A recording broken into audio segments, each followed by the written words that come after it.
All right, today I'm covering the only 5 techniques that you need to know about cold calling in 2024. There's only 5 of them for all of cold calling. So if you're someone who's overwhelmed by all the different techniques that are taught out there on LinkedIn, YouTube, all these different sources, then this is the video for you. And that takes us right into the first technique, which I consider a technique for cold calling, and that less is more. You want to cut out fluff wherever possible. If your cold call script feels daunting to you, you should take a step back because it really shouldn't. Less is more, and usually this is a result of all these different techniques. You got to open with the permission-based, pattern interrupt, ask an open-ended question. If they say this, do this. If they say that, do that. And then you're like, how do I pull this back into even setting the meeting in the first place? It's way too much, and this is exactly how I felt when I started making cold calls. Your cold call script should be an easy, repeatable process that helps you move fast at a high quality efficiently. When you're daunted by your own cold call script because you've mixed in too many of these techniques, it causes you to move slow and less efficient, which is just as important as actually being effective on cold calls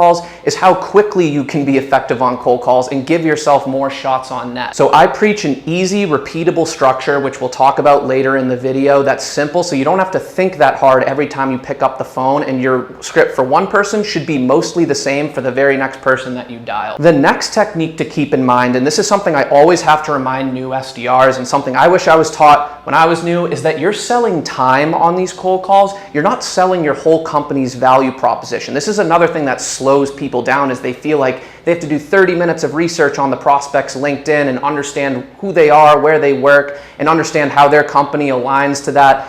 As an SDR, your job is to set the meeting. It's to give off just enough value to where they think it makes sense to spend more time with you and your team, and then set a meeting to then do that deeper discovery. You don't have to have all the answers on the cold call, especially as a first-year SDR. You can use that as a reason to get them aligned with their account team. Presumably you have an account executive that also works with you, and they would be the person to have that deeper discussion with. You don't even want to be doing this on a cold call when you just caught them out of the blue. Who knows what state they're in and whether they want to talk about some initiative or priority and how your technology aligns to that. In fact, I know they probably don't, because I get calls in my role of people from sales automations calling me, and I'm like, I'm in the middle of my workday. Like, I would maybe take a meeting with you down the line, but I got a call in 2 minutes and I don't have time to talk about my sales system with you. So sell the time, and this involves actually stating what you want, and I preach doing that earlier on in the call, and that brings us into what I call a value statement. A value statement is very similar, but at the same time very different than a cold call script, and you sell the meeting when you tell them what you want. So a value statement is where we take control. We do most of the talking at the outset on the cold call, and we're going to answer 3 questions that are subconsciously going on in the prospect's head.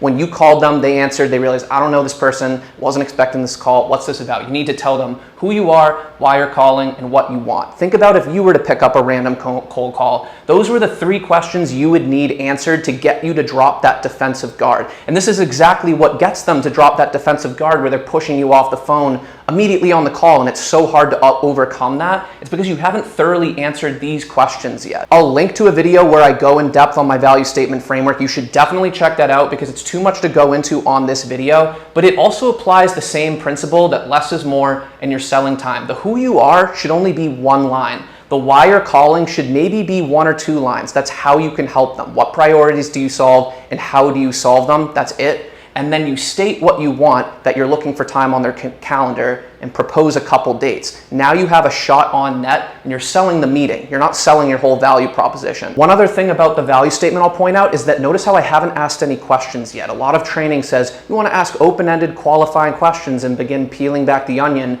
early on in the cold call. And what I say is you haven't earned the right to do that. You need to take control, deliver value first by answering these 3 questions. So now they know the purpose of the call and that you might be someone who can actually help them. And then now if they're still engaging with you, then you can start asking those open-ended questions. But you need to answer these 3 first. You don't want to start asking questions too early, because then it sounds like a survey. You tell them who you are and you say, what system are you using for that? Or how are you currently doing that? And they're like, who are you? I'm probably just going to hang up. And this should come as a sigh of relief, because it's usually these questions that make the call go in a million different directions, and it's hard for new SDRs to then reel it back into the purpose of the call. which is selling the time, selling the meeting. So who, why, what, it should only take 30 to 45 seconds, and it should be mostly the same framework and mostly the same words for every cold call. You're just filling in a few keywords based on the specific persona that you're calling. The next technique comes when it's time to handle objections. And again, my framework is to double down and sell the time. I'll also link to a video where I go more in depth on that. It's too much to cover on this video. But again, rather than if they object and say, we already work with a competitor, you start telling them, asking them questions about how that competitor is going for them and how much better your solution is and these statistics on this and that and how much you've improved other customer situations, where more you want to be doubling down and selling the meeting. Got it. Yeah, that's actually why I was reaching out. We work with customers of X competitor all the time. So if there's ever a fit, we can move ahead. But I think it at least makes sense to get introduced and aligned going forward, because our team will be your main point of contact in this area here at X company for at least the next year. That's just an example, and find what's comfortable for you. But what I preach is make flashcards on how to handle the most common objections, because if you've been cold calling for any period of time, you'll realize that the top 3 to 5 objections, it's like, we don't have the time or bandwidth right now. We don't have the budget. We already work with a competitor. The top 3 to 5 will generally account for the most, like 80% of the objections you receive. So start there. Start with being prepared for how to handle those and selling time. And then you can branch out and worry about these other objections that you sometimes get. You're never going to be prepared for all of them.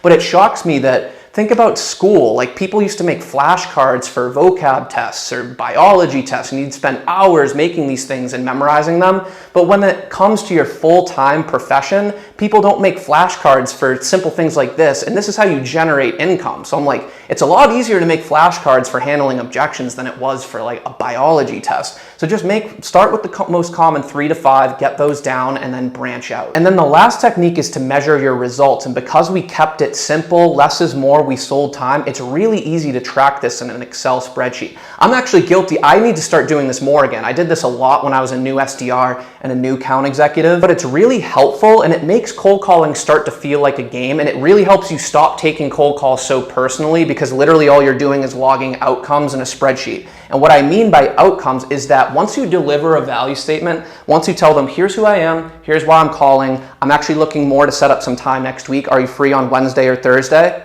Once you physically get that out, there's only 3 possible outcomes that can now happen.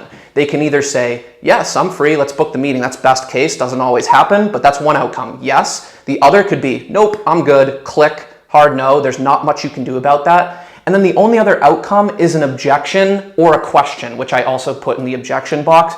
But there's 3 outcomes, a yes or a no, which are both self-explanatory, either book the meeting or make your next call, or you get an objection. And then you can track in an Excel spreadsheet. This is why I like to make 100 calls a day, because you can see your results in nice percentage form. How many yeses did I get after I gave a value statement? How many no's did I get? And then how many objections did I get, and what percentage of those did I handle? You can easily track this stuff in Excel. And then you can start to see patterns and trends in your results, especially the longer you track this stuff. Maybe you start to notice, I'm getting more yeses off my value statements. That means you're improving in your value statement. Your value statements are more targeted at scale. Your tonality is probably stronger. You sound more confident. This will be a good indicator that you're improving. That's really motivating. Or you can notice, what objections did I get? Which ones am I better or worse at handling? It'll tell you which ones you need to focus on. This is how you can start to optimize your results. And this is what makes it feel like a game. It's also great to show this to your manager. You can be like, here's where I'm doing well, here's where I'm struggling, help me out here. So 5 techniques in 2024. Less is more, sell time, value statements over cold call scripts, similar but very different at the same time. Sell time when you're handling objections, make those flashcards, be prepared for the most common ones, and then measure your results and start back at the beginning. So hope this helped. If it did, hit the like button, and I'll see you on the next one.